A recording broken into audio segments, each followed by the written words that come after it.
share a few things with you that I think are really important about being a really great consultative recruiter.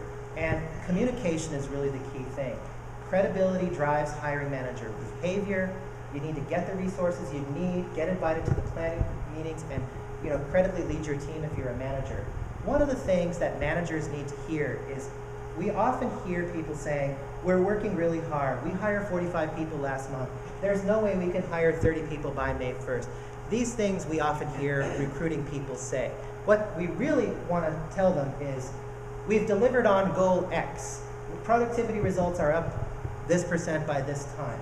Instead of saying we hired 45 people last month, we want to say, we hired 45 people against a goal of 42 last month. We're now 5% ahead of plan for the year. Or we hired 12 of the 15 people, the critical hires you told us about. So I'm giving them feedback back that is very business oriented. I have a friend of mine who is the head of recruiting for a very large healthcare firm. She loves to call me up and say, Jeremy, we hired 75 executives this year. And I'm like, oh, big whoop. What was the goal? Okay, oh, well, our goal was really 60. Okay, that's great. But if the goal was 80, then you need to work more effectively. Make sense to you guys?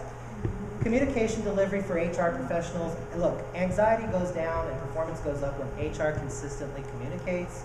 Business staff meetings, quarterly State of the Union, intranet, email, giving them feedback all the time. So what do great consult recruiters do? Well, first thing, they're partners versus a customer service, help me help you recruiter, okay? They set and manage expectations really well. We talked about that. They do a lot of other things. They communicate regularly and with credibility with the business. They talk more about what they have done and what works and not what they will do or will try. They also understand that no news is bad news. So, hiring managers, if the phone's not ringing and you're not telling what's going on, they think it's bad. So you got to tell them. Don't make broad generalizations. Send that cover your assets email. That's important. They like to know that you have great recruitment consultants also have the data that you need to push back on bad ideas. Okay? They also build strong relationships with hiring managers, not just on email. FaceTime is important. If you work as a remote recruiter or HR person, make sure you use the phone more than you use that email. It's really important. Also, highlight successes and complete postmortems when you fail. That's what great project managers do.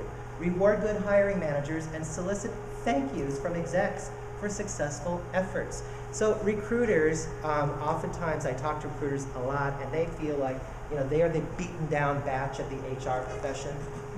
We basically are always blamed for the slugs that we hire.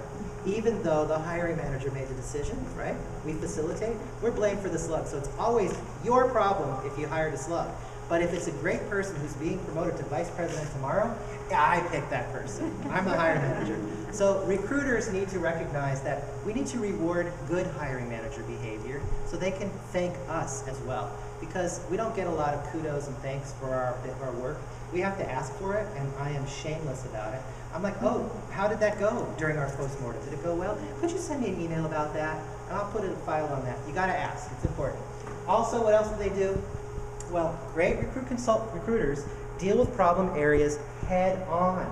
Don't wait for things to get really bad, like struggling hiring managers.